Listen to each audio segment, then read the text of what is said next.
नमस्कार और स्वागत है हिंदू इनोपीडिया में। आज हम चर्चा करेंगे उस क्षण की जब एक लोकतांत्रिक राष्ट्र ने संपूर्ण स्पष्टता से कहा अब और नहीं। यह विषय है दो राज्य कल्पना का भंडाफोड़, नेतन्याहू का 99 के सामने नौमत, जिसने 144 राष्ट्रों की सहमति को झकझोर दिया। 26 सितंबर 2025 को इसराइल के प्रधानमंत्री बेंजामिन नेतन्याहू ने संयुक्त राष्ट्र में भाषण दिया। उन्होंने कोई भाषण कला नहीं दिखाई, केवल एक आंकड़ा रखा जो संपूर्ण विश्व को सोचने पर विवश कर गया।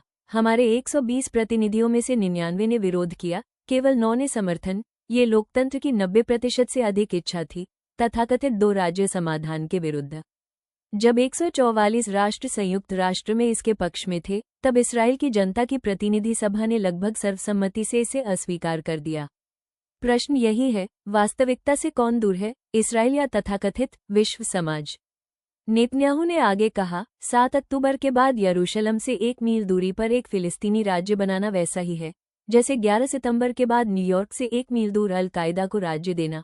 उन्होंने बताया कि 2005 में इसराइल ने गाजा क्षेत्र खाली कर दिया, ये सोचकर कि शांति स्थापित होगी, किंतु वहां से निरंतर आक्रमण हुए और अंततः 7 अक्टूबर 2023 को भयानक नरसंहार हुआ।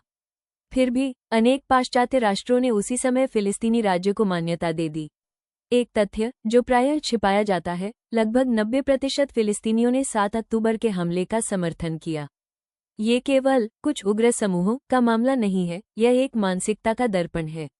नेतन्याहू ने कहा, वे इसराइल के पास राज्य नहीं चाहते, बल्कि इसराइल के स्थान पर राज्य चाहते हैं। इतिहास इसकी पुष्टि करता है। 1937, 1947, 2000 और 2008 में हर बार शांति के प्रस्ताव अस्वीकार किए गए।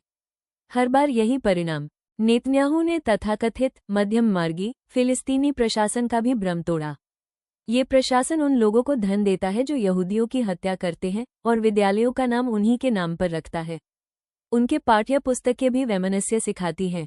यहाँ तक कि बेथलेहम नगर, जहाँ प्रभु यीशु का जन्म हुआ, जब तक इजरायली शासन में था, वहाँ 80% निवासी ईसाई थे, अब 20% से भी कम रह गए हैं। ये परिवर्तन केवल वही नहीं, संपूर्ण पश्चिम एशिया में देखा जा सकता है। नेतन्याहू ने कहा, हम अपने राष्ट्र का आत्मघात नहीं करेंगे, केवल इसलिए कि कुछ लोगों में सत्य का सामना करने का साहस नहीं है।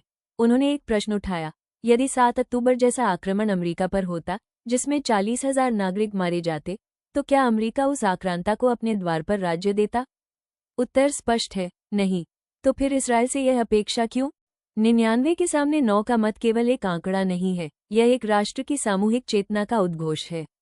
ये कहता है, हम जीवन चुनते हैं, भ्रम नहीं। दो राज्य कल्पना अब समाप्त हो चुकी है। यह निर्णय किसी एक नेता का नहीं, लोकतंत्र की आवाज का है।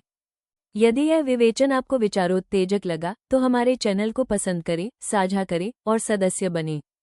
पूरा लेख पढ़ने के लिए HINDUINOPEDIA पर अवश्य जाएं। धन्यवाद। जागरूक रहें, सत्य के साथ रहें।